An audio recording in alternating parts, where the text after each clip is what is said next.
خطيره كانت كره ديال البيت اللاعب الساخي، ولكن تالق المطيع اللي جبد هذا الكره خرجها الكورنر. الزمراوي هو اللي ورا هذه الكره هذه كما قلت من لو كوتي دروا غيكون ان سونتر. شفنا حركه سوبو طويل طلعوا على لا لين ديال لا سيرفاس ريباراسيون. الزمراوي تلعبها غاتاغ اون دو في لا سيرفاس، ولكن كيدخل اللاعب اشرف حميدو تيخرج الكره التوش لصالح فريق الوداد الرياضي. توش اون فاس مع لا سيرفاس ريباراسيون اللي غادي يلعبها هو مفيد ياخذ الوقت ديالو كيتسنى احد اللاعبين اللي يقدر يمرر لي كره اللي يلعب لي كره.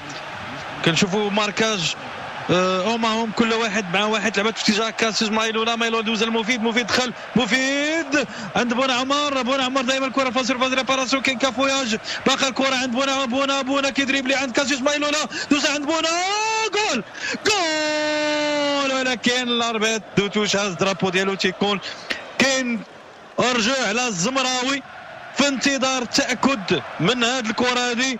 الاربيت دوتوش زكريا بوشتاوي هو اللي هز درابو ديالو.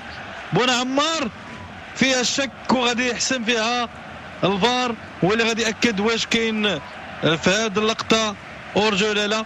تيقول لي تسنى نعطيك الاشاره حتى يتاكد من غرفه الفار واش فيها الاورجو ولا غيكون البيت الاول ديال الفريق الوداد الرياضي. وحنا كنلعبوا الدقيقه السادسه يعني مازال غادي نتسناو. اكيد يونس انت عندك الاعاده اللي غتوضح واش كاين فيها الاورجو ولا لا.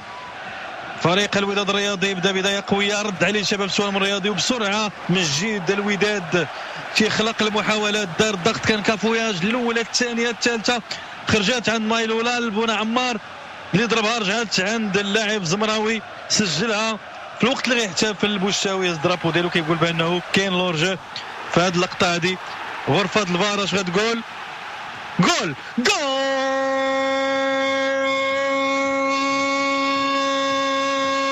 لصالح فريق الوداد الرياضي، والمسجل نفس اللاعب اللي سجل في اخر مواجهه وتقريبا في نفس التوقيت اللاعب الزمراوي المتالق في المواجهات الاخيره.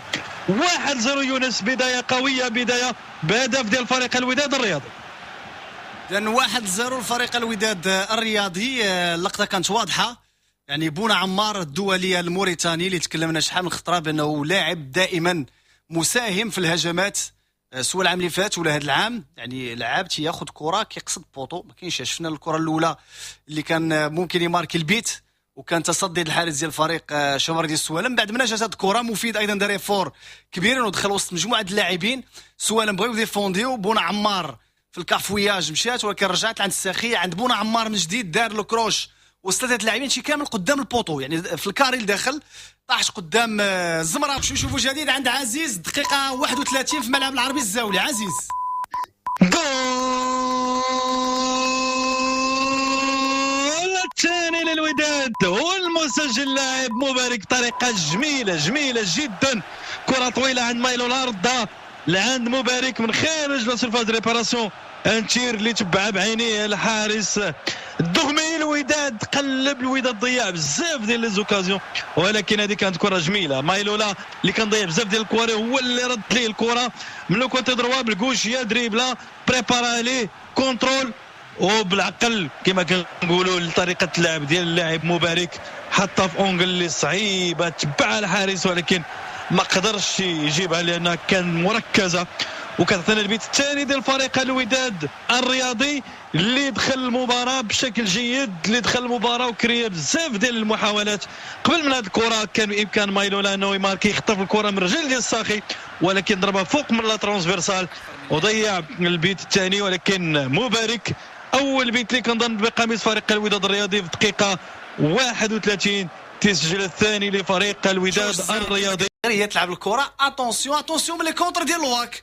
عزيز جول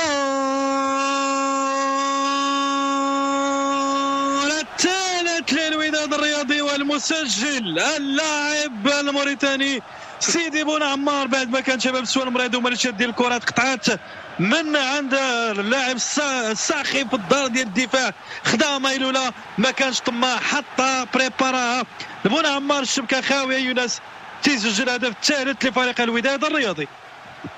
يعني داكشي اللي قلت يا عمر، يعني اتونسيون من لي كونتر. مايلولا تفوق على ليموري، بونا عمار ميليو تيران ولكن دائما كيقلب على الكره اللي اللي غتكون يعني تشكل خطوره. بونا عمار مشى كمل هاد لاكسيون هادي مع مايلولا، وشفنا الهدف يعني كان فيه واحد السرعه ما بين اللاعبين ديال الواك زمان. ملي غتشوف ان فريق شباب ريدي سوان بان غيدير واحد الضغط العالي على الدفاع ديال فريق الوداد الرياضي، راه غيخلي مساحات وراء الظهر تما. هادشي اللي استغلهم. يلاه ملي قلنا بان غادي يقدروا ولا خلاو مساحات، الا استغلهم بهذاك التحول من الدفاع للهجوم فريق الوداد الرياضي، انهم لا سجلوا هدف الثالث بانهم غيقتلوا المقابله، وغيولي حتى فريق بان